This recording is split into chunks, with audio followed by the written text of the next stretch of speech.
Hey, what's up, guys? It's Bakes here, and thank you for joining me for today's episode of my random horror reviews.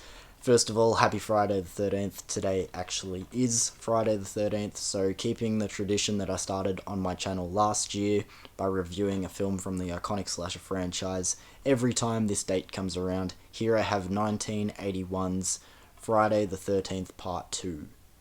So, as I said, it was last year I reviewed the first Friday the 13th. I actually did it in my 31 Days of Horror, which, while on the topic of that, I will not be doing the 31 Days of Horror challenge this year.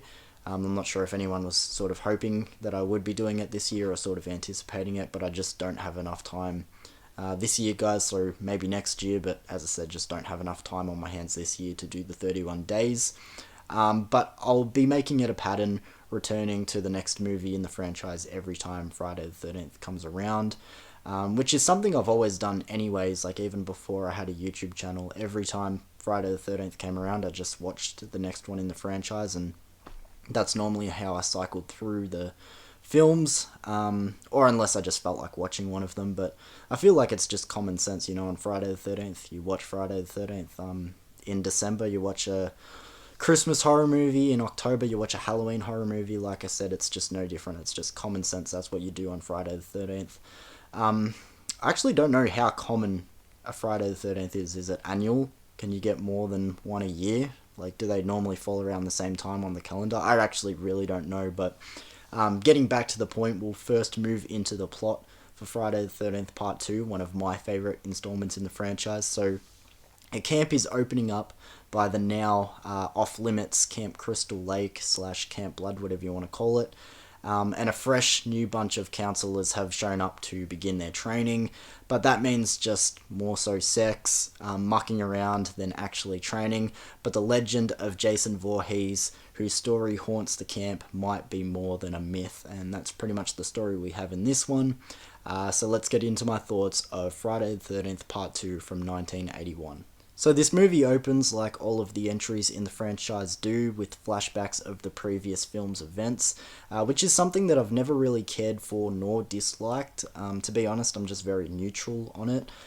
They're pretty much there just as a reminder for those who need it and maybe haven't seen the previous film in a little while. But for myself, and I'm sure for plenty of you guys as well who have seen the movies so many times, it does feel a little bit unnecessary. However, the flashbacks in this movie to open up, I do feel like are a little bit more important and a little bit more impactful, because the flashbacks in this one, and a particular moment of the flashbacks, the line where Alice from the first movie says, "That means he's still out there," referring to Jason, which I really like again because it sets the scene for Jason to take the reins as the killer in this movie instead of Mrs. Voorhees returning and being the killer again. And on that note, I really like, pretty much right from the opening, they don't beat around the bush letting you know that we are going to be dealing with Jason this time in the movie. And yes, maybe it's a little while till his actual on-screen reveal, but there's no red herrings or anything, which again is very refreshing, especially comparing it to the first movie, where there are so many red herrings, and it's literally impossible for you to guess that Mrs. Voorhees is the killer in that first movie. Like, it literally is. I said in my review of that first Friday the 13th movie, there's so many clues dropped for other people to be the killer.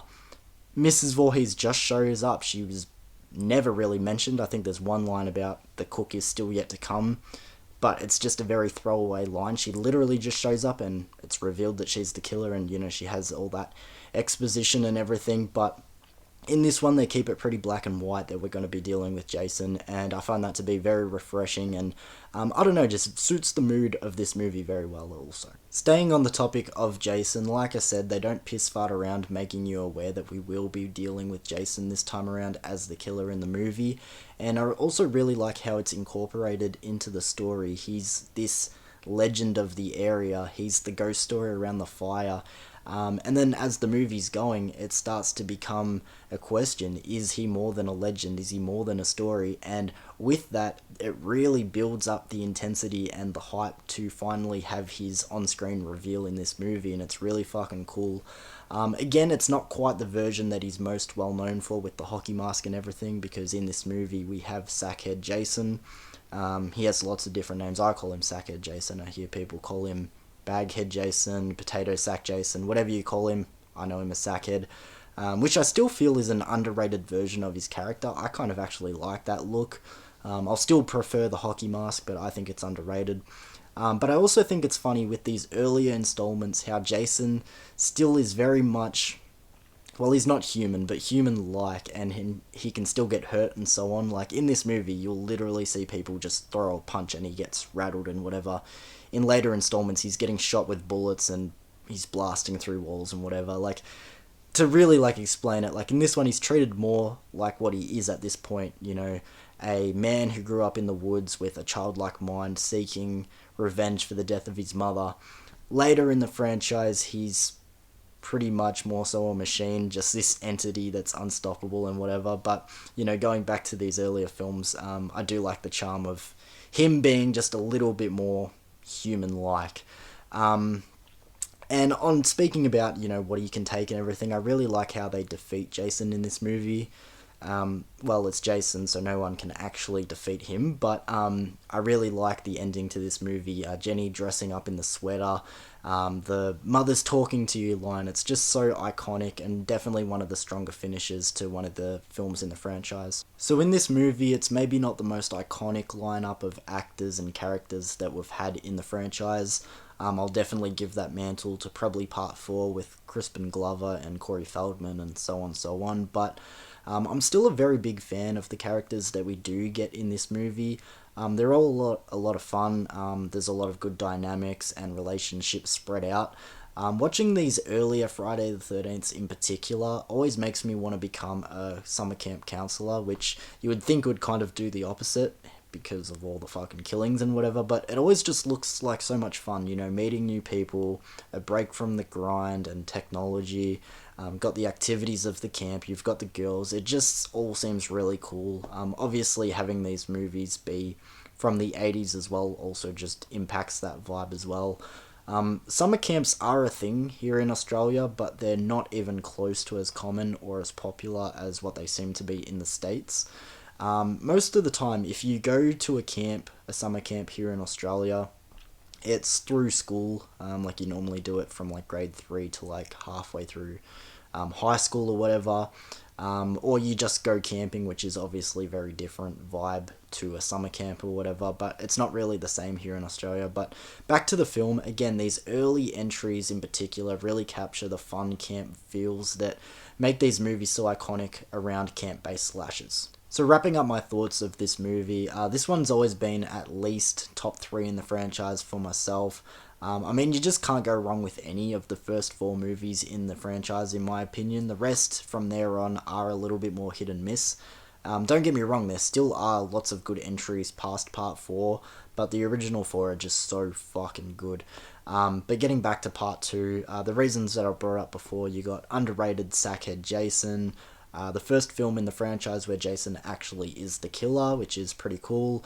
The characters, Jenny's showdown, and the face-off at the end is just so iconic. Good kills too, which I actually didn't bring up. You got the wheelchair down the stairs, which is probably the kill that always comes to mind first with this movie. You got the double impalement on the bed. Even a couple of jump scares that somehow still hold up. Like, I've seen this movie more times than I can fucking count. I know when the jump scares are coming and they still get me somehow. But like I said, it's a favourite in the franchise for me for a reason. So I'm going to top this rating to an 8.5. Like, I just really fucking like this movie. It could be a 9, but sometimes it's like that when you're just rewatching something. But 8.5, Friday the 13th Part 2, it's just so fucking good. If you've seen this movie, I'm sure all of you have. Let me know your thoughts of it in the comments below. Let me know one of your favourites in the franchise or one of the more underrated ones, but like I said, I just feel like you can't go wrong with any of the first 4. They're just all so good. But thank you for joining me for this review, guys. When I was setting up, I was actually spewing. I should have put on one of my Friday the 13th shirts. I have enough of them. I just didn't put one on, but I couldn't be fucked getting up and changing. So next year I'll make sure I wear one of my shirts. So yeah, thank you for joining me for this review, guys. I really appreciate it, and I'll see you for another episode soon. Peace.